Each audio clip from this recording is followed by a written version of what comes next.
Төрт нәрсе, төрт iş бұл менің үмметімде бұл жахилият, қараңғылық дәуірінің іштерінен дейді. Аналар ташташпайды деді. Жахилият дегенде Пайғамбарымыз саллаллаху алейхи вассаламға чейінки қараңғылық дәуірді айтады да. Демек бұл жерде Пайғамбарымыз саллаллаху алейхи вассалам айтты, төрт нәрсе бұл қараңғылықтың, жахилияттың дәуірінен деді. Біріншісі айтады, әл-фахру бил ахсаб. Біріншісі неген? Өзінің ата тегіменен мақтану. О, біздің ата бабамыз батыр болған, біздің ата бабамыз бай болған, біздің ата бабамыз молдалар болған, біздің ата бабамыз мындай болған деп, бұл бізде қырғыздарда дағы жоң, манас атабыз мындай болған, тиге мындай болған деп айтып отыра береміз да. Бұл нәрсе ешқандай адамға пайда бермейді. Бұл нәрсенің көптеген зияндары бар. Бұл бізде емес, илгерки не себептен жахилиятында деп атады. Илгертен арабтарда болған. Арабтарда өте күшті бұндай нәрсе.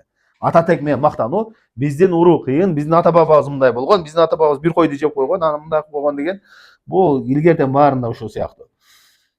Бұл неге алып барады? Біріншіден ошо башкалардын кыжырын кайнатат. Мисалы үчүн эки дос отурган болсо дагы, өзүнүн ата тегин эле биз мындайбыз да, биз ак сөөкпүз, биздин урубуз мындай деп атса, жанындагы адамга сен төмөнсүн деген маани сыяктуу да. Ошентип мактануу башка улуттардын, башкалардын кыжырына келе турган нерсе. Экинчиден бул жалкоолук алып барат, ата тег менен мактанып отуруп. Биздин ата тегибиз мындай болгон, ата бабабыз мындай болгон. Өнүкпөйсүңөр, мындай кылбайсыңар десе эле ата бабабыз мындай болгон, бир кой жеп койгон, мындай кылып койгон деп отура беребиз да. Манас атабыз аны чабып салган, муну чабып салган деп ушуга окшогон сөздөрдү айтып отура берет. Адамдар болсо ата тегин айтпай отургандар эмне айга жетип атат, өнүгүп кылып бир иштердичи. Канча 3000 жыл, 4000 жылкы бир нерсени айтып алып отура бересиң. Бул эмне жалкоолукка ошондой кур эле жөн эле эчтеке жок эле мактанууга алып бара турган нерселер. Ошон үчүн шарият бул нерседен кайтарган. Ата тегим, менин атам мындай болгон, атам мындай болгон. Негизи адамзаттын жалпысынан эле табиятында ушундай. Өзүнүн ата теги менен сыймыктанып, ата теги менен мактанып, ушундай кылууну жакшы көрөт да.